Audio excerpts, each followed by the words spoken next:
This is the Anime Triple Play, where I take a look at 3 anime that all have some sort of common thread. Today, military moe. And it's going to be a triple play! 3 by 3 to the line! Banks in the three-pointer! An unassisted triple play!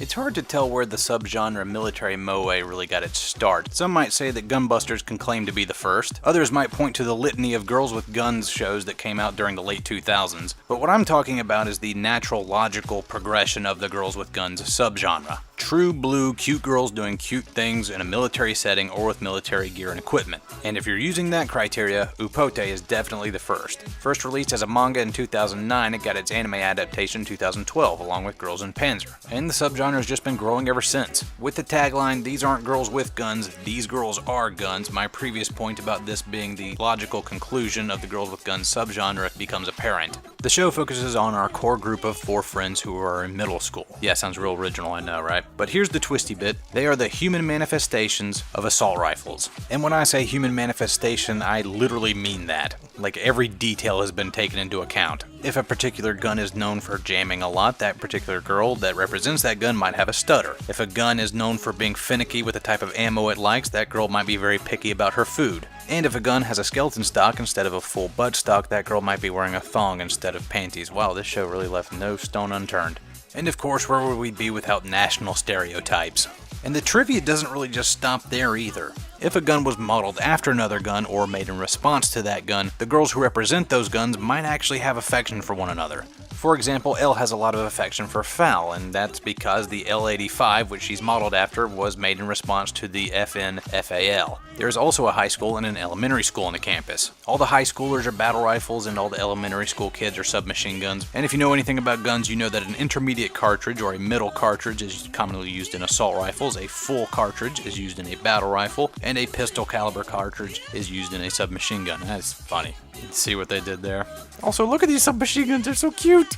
As far as the facts and trivia go, that really is the high point of this show. Other than that, it's just cute girls doing cute things in middle school. That's it. Getting into hijinks and shooting competitions with the upperclassmen and that sort of stuff. Nothing to really see here. Unlike Girls in Panzer, which was mostly focused on the sports aspect of tank-on-tank battles, Upotte is none of that. It's just pure slice of life and comedy. If you are a seasoned anime veteran such as myself, the first thing you're going to notice when watching Upotte is it has not aged well. I'm sure if I could go back and tell my 2009 self to go watch Upotte, I would think it was just raucously hilarious. But going back and rewatching it now, these jokes are really tired. I've been there, I've done that, I've heard these a million times before. And done better for that matter. Speaking of done better, let's go ahead and talk about the second effort of this anime triple play, Kantai Collection.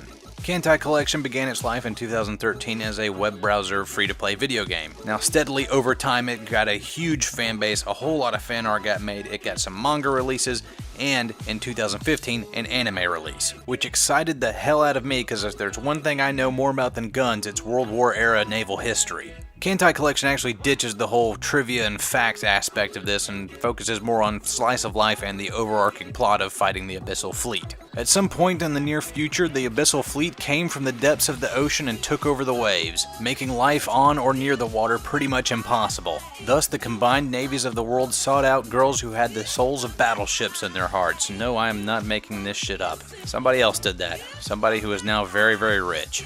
These girls form battle groups and take the fight to the Abyssal Fleet. And of course, every single one of these girls is named after a real-life warship that fought for the Japanese during World War II. And much like Upotte, these girls are subdivided into classes. You can pretty much tell who's who with just a quick glance. The tall, voluptuous girls are battleships and carriers. The smaller, younger girls are destroyers. The slender, sleeker women are cruisers. So next time somebody asks you your type, you can just tell them, "Oh yeah, I'm a carrier, man." We are literally objectifying women at this point. Hell, this class system has gotten so rigid and so well structured that if you actually try to look up dojins for Kantai Collection, it is subdivided into classes of warships. I'm shitting you not, I saw this at AWA with my own eyes. Other than this class system, that's the only history or trivia you're really gonna get. The girls are given objectives from their commanders and then they go out to participate in these battles. The battles are fairly entertaining, but that's mostly because there is some weight and some gravity here. I mean, hell, one of the girls gets fucking killed at the beginning of the show. Well, not killed, sunk. That's what they always say, sunk. Because God forbid we use the K word. Yeah. Here's the thing. I can't really say the K word out loud. It's a weird mental tick. But we're gonna destroy them, make them disappear, sleep them with the fishes. We'll K word them. Our main girl that we follow throughout the duration of the series is Fubuki. She's a destroyer who has the soul of the IJN Fubuki, who actually has a really storied history, but you wouldn't know that because if you actually type in Fubuki into Google, the first thing that comes up is Kantai Collection Fubuki, not the actual ship. That's the impact this IP has had in such a short time span. It's really ridiculous. Speaking of ridiculousness, a discussion about Kantai Collection is not complete without it devolving into an argument about who is best boat. And with that being said, best boat is obviously Congo. Fight me, you fucking cucks. Also, if you're wondering why Congo speaks so much English, that is because she was built in Britain under the commission of the Japanese Navy back in 1918. And yes, I'm going to keep throwing these tidbits at you every once in a while because this shit fascinates me. Other than these little tidbits that you can really only appreciate if you already know all of the history, this show actually has a really narrow audience for people who don't play the game. But despite that, this show is huge. Or rather, I should say just Kantai Collection as an intellectual property. It's almost worth it just to watch this show just so you can be in on the fucking zeitgeist. All that being said though, I wish they would have included more trivia and more history, maybe some history that everybody would get, like maybe some sort of allusion to Pearl Harbor or the Battle of Midway. But no, we just get like these one-off battles like Operation MI, Operation CS, just shit that doesn't mean any. Wait a minute. Operation MI. Kaga, Akagi, Hiryu, and Soryu participate in battle, and oh my god, Operation MI, Midway Island. That's the Battle of Midway where the Hiryu and the Soryu, the Akagi, and the Kaga all got fucking sunk because the Zuikaku and the Shokaku got damaged in the previous battle, Operation CS, the Battle of the Coral Sea. That means that the Abyssal Fleet is the American fleet. This is just fucking anti-American propaganda. Just stop, just stop. I'm done with this shit. Congo, you are no longer best boat. Iowa-chan, get the fuck in there. Okay, moving on.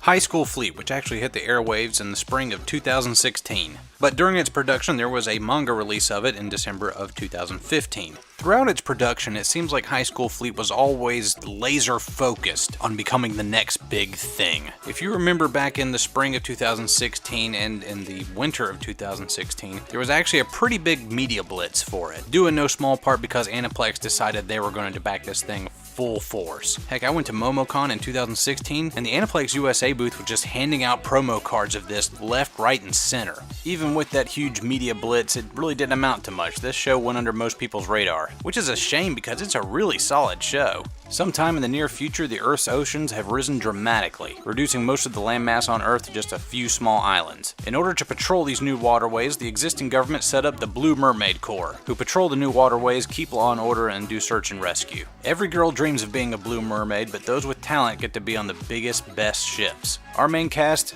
do not have that talent. This ragtag group of misfits end up getting put on an old destroyer, the Harikaze. However, on a routine training mission, things go tits up. The biggest, baddest ship, the Musashi, goes missing, its crew gone crazy. And left to their own devices, it's up to the crew of the Harikaze to figure out what the hell's going on. This takes a massive step away from what we've been talking about thus far. No longer is it slice of life, cute girls doing cute things, or military trivia getting thrown around. Now it's a true blue action suspense thriller. This is a pretty ambitious step to take, especially when you can just have cute girls doing cute things with military ships and it'll just sell like hotcakes. But no, the show says we're gonna be good. We're not just gonna rely on selling a bunch of figurines. 10 out of 10 as far as ambition is concerned on this. And the story actually holds up. It's really good, 7 out of 8 material. And don't think that military trivia is completely out of the question here either. There are some instances of actual World War II naval tactics that take place. There's actually one really badass fight scene between the Musashi and the Harikaze, and we even get a little cameo from my favorite battleship of all time, the Graf Spee. And oh, there's a little German girl. Oh, a little Fräulein. Oh, and her name is Wilhelmine, named after the German port of Wilhelmshaven. Is there a figurine of this Fräulein? Oh. So how did these three shows stack up? Well, High School Fleet is obviously the most well-structured show. If you're just looking for a show that's going to keep your interest, that's definitely the one to start with. Kantai Collection definitely has the most waifu bait. And Upotte, well, it was the first run of this type of show. Cut it some slack. When all is said and done, each one of these shows gives us something unique. And honestly, it gives me pretty high hopes for where military moe is going. Well, I just tagged this runner out. This triple play is over, folks. Take it on home. Hey guys, just a quick little message from me. I'm sorry I haven't put out any videos this month. September is always a ridiculously hectic month for me, but especially this year, I've got shit going on at my second job. I went to Richmond International Raceway a few weeks ago. I got AWA coming up here at the end of the month. I have an absurd number of family members who all have birthdays in September, and on top of all of that, I'm also trying to move at the same time because I'm a fucking madman. So yeah, I probably should have put up a little reminder or something that, yeah, September is always crazy as fuck, but just bear with me. We'll be back to regularly scheduled programming in October. But until then, I'm going to go quiet on this channel for the remaining few days of September, and then I'll be back posting a bunch of shit posts from Anime Weekend Atlanta. Hope you guys like those. So until then, just bear with me until I'm through with all this hectic shit, and then we will be right back to where we were, just making anime videos on basically a weekly basis.